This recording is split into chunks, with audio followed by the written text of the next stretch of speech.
សួស្តីពុកម៉ែបងប្អូនទាំងអស់គ្នាថ្ងៃនេះយើងវិលមកជួបគ្នាសារជាថ្មីម្ដងទៀតនៅមុខម្ហូបស្ងោរជ្រក់ជើងជ្រូកជាមួយនឹងត្រយូងចេកសម្រាប់មុខម្ហូបមួយនេះប្រសិនបើយើងហូបនៅពេលវាក្តៅហុយៗគឺមានរសជាតិឆ្ងាញ់មែនទែន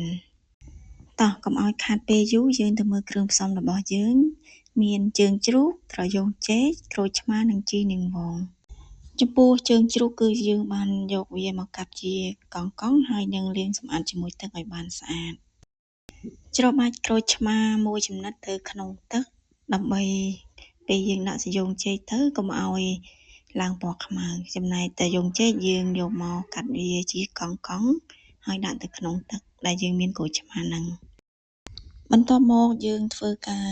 យកត្រយូងចេកយកមកលាងសម្អាតទឹក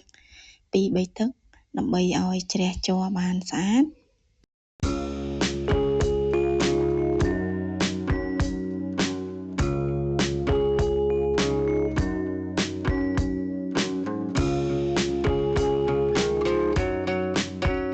ដាំទឹកឲ្យពុះបន្ទាប់មកយកជើងជ្រូករបស់យើងហ្នឹងគឺមកស្រុះជាមួយទឹកមួយដងសិនដើម្បីឲ្យចេញនៅជាតិឆ្អាបនិងជាតិកខ្វក់ផ្សេងៗពេលយើងបានស្រុះនៅជើងជ្រូករបស់យើងហើយគឺយើងស្រង់យកមកដាក់កញ្ច្រែងយើងបន្ទាប់មកបងប្អូនត្រូវយកជើងជ្រូកនោះទៅលាងសម្អាតនៅជាមួយទឹកម្ដងទៀតដើម្បីឲ្យជ្រះនៅកម្ទេចកម្ទីដែលយើងបានស្រុះចេញឲ្យមិញដាក់ដាំទឹកឲ្យពុះបន្ទាប់ពីទឹកពុះហើយយើងត្រូវដាក់ម្ទេសខ្ទឹមសដុំស៊ុបមួយដុំដើម្បីបន្ថែមនៅរសជាតិទឹកសម្លយើងឲ្យកាន់តែមានរសជាតិឆ្ងាញ់ពេលទឹកពុះហើយគឺយើងដាក់នៅជើងជ្រូកដែលយើងបានស្រុះអំបាញ់មិញហ្នឹងចូលហើយបន្តរំងាស់ជើងជ្រូកយើងរហូតដល់យើងមើលទៅឃើញថាជើងជ្រូកយើងហ្នឹងគឺបានផុយល្អកំឡុងពេលយើងរំងាស់ជើងជ្រូកបងប្អូនត្រូវធ្វើការដួសនៅពពុះ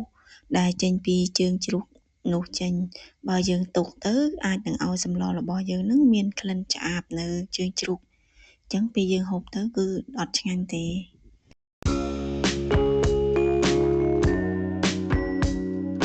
បន្ទាប់ពីជើងជ្រូកយើងបានផុយហើយយើងត្រូវដាក់នៅទឹកត្រីកន្លះវែកនិងប៊ីចេងកន្លះស្លាបព្រានិងស្ករសកន្លះស្លាបព្រាដើម្បីបន្ថែមនៅរសជាតិម្ហូបរបស់យើងចំពោះគ្រឿងផ្សំដែលយើងដាក់ចូលបើយើងភ្លក់ទៅយើងឃើញខ្វះអីបងប្អូនអាចថែមថយតាមចំណង់ចំណូលចិត្តរបស់បងប្អូនបានបន្ទាប់ពីបងប្អូនដាក់គ្រឿងផ្សំហើយគឺយើងដាក់នៅបន្លែត្រយូងចេករបស់យើងចាប់ផ្ដើមកូរត្រឡប់ត្រយូងចេកយើងបន្តិចហើយនឹងទុកឲ្យសម្លយើងបានពុះឲ្យផុយត្រយូងចេកបន្តិចបន្ទាប់ពីសម្លឆ្អិនហើយបងប្អូនអាចដួសសម្លដាក់ចានបានដើម្បីយើងយកទៅច្របាច់ជាមួយនឹងក្រូចឆ្មាបងប្អូនយកក្រូចឆ្មាមកច្របាច់ហើយចំពោះចំនួនក្រូចឆ្មាបងប្អូនអាចដាក់តាមចំណង់ចំណូលចិត្តដែលបងប្អូនចូលចិត្តជូរខ្លាំងតាមចំណង់ចំណូលចិត្តរបស់បងប្អូនជាចុងក្រោយយើងគ្រាន់តែបន្ថែមនៅជីនាងវងរបស់យើងដើម្បីឲ្យក្លិនសម្លយើងកាន់តែឈ្ងុយចាសម្រាប់មុខម្ហូបស្ងោរជើងជ្រូកជ្រក់ជាមួយត្រយូងចេករបស់យើងនេះគឺបានមកដល់ទីបញ្ចប់ហើយអញ្ចឹងបងប្អូនអាចសាកធ្វើតាមវិធីសាស្ត្ររបស់នាងខ្ញុំបានហើយជាចុងក្រោយសូមបងប្អូនទាំងអស់គ្នាជួយ Subscribe Channel YouTube នាងខ្ញុំមួយផងដើម្បីទទួលបានមុខម្ហូបថ្មីៗទៀត